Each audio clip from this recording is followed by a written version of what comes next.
racontent n'importe quoi. Jugez-les par leurs actes.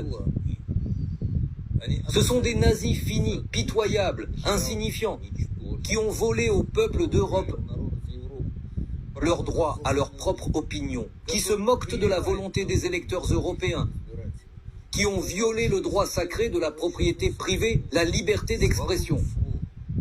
La France, l'Allemagne, ce ne sont pas des pays libres. Que sont devenus vos gilets jaunes? Ils ont été matraqués dans les rues. Et alors, quelqu'un s'est étonné du nombre de morts, de blessés parmi les participants à ces manifestations pacifiques? Les autorités s'en sont bien tirées. La France est l'une des dernières puissances coloniales qui retient par la force des peuples hors de ses frontières, tout en ayant l'audace de reprocher à qui que ce soit en disant que la Russie est un pays colonialiste. Ils sont devenus fous. Pourquoi Macron est-il si furieux? Parce que nous avons chassé son petit derrière minable d'Afrique. Les peuples d'Afrique lui ont dit « Dégage !» Maintenant, direction la Roumanie.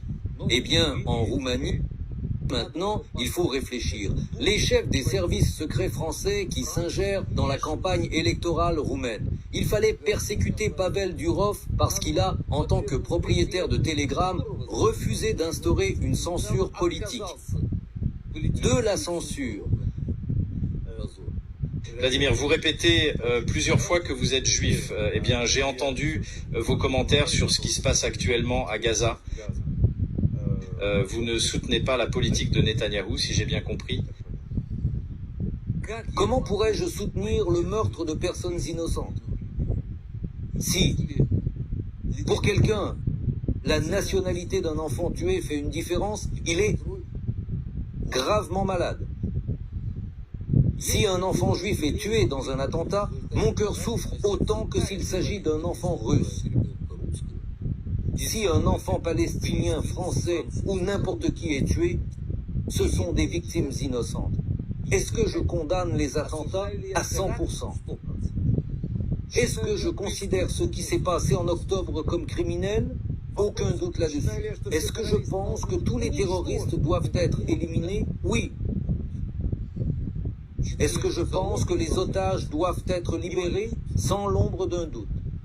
Mais au cours de l'opération militaire, plus de 50 000 habitants de Gaza ont été tués. Pendant toute la durée de l'opération militaire spéciale, les chiffres officiels des civils tués, y compris dans les territoires de la Nouvelle-Russie, sont inférieurs à 14 000 hors militaires. C'est la seule guerre au monde où le nombre de civils tués est inférieur à celui des militaires. Et c'est la guerre Russie-OTAN, car elle se déroule en Ukraine, mais contre l'OTAN. Je voudrais revenir sur l'opération spéciale. Et d'ailleurs, si vous voulez libérer des otages, posez-vous la question, combien d'otages les Israéliens ont-ils libérés par des actions militaires? Et combien par des négociations? Je voudrais revenir sur l'opération spéciale. Vous attendiez-vous à cette opération en février 2022? Je voulais qu'elle commence en 2014. Donc vous pensez que la Russie était prête à ce moment-là parce que pendant... En 2014, la Russie n'était pas prête. Mais les souffrances des habitants du Donbass, les crimes insensés commis par le régime nazi qui a pris le pouvoir en Ukraine, grâce aux scélérats européens et américains, ces victimes, bien sûr, étaient effroyables, mais cela n'intéressait personne. Quelqu'un s'est-il demandé combien de Russes sont morts? En France, connaît-on la tragédie d'Odessa? L'a-t-on condamné? Non, bien sûr, les gens éclairés savent, entendent, et leur cœur souffre. Mais les autorités françaises se taisent toujours. Quand Macron, se délectant de son esprit sous les caméras de télévision, dit « Vladimir, où ton juriste a-t-il étudié ?» Contrairement à Macron, Poutine est lui-même juriste. Que pensez-vous de Macron? En tant que politique, parlons-en. Le mot merde n'est probablement pas un beau mot en français. Pas du tout. Je dirais ceci. J'ai connu des hommes de sa taille qui étaient grands, bien que tyrans, et qui ont laissé derrière eux un code de grande victoire, mais aussi une France épuisée, dévastée, avec une génération d'hommes décimés, mais ils sont entrés dans l'histoire. D'ailleurs, eux aussi aimaient les femmes plus âgées, mais jamais cela n'allait jusqu'à des gifles publiques. Bien que Bonaparte ait imploré le pardon de Joséphine à la porte de sa chambre, Macron, lui, n'est rien. Ni Napoléon, ni De Gaulle, loin, très loin de De Gaulle.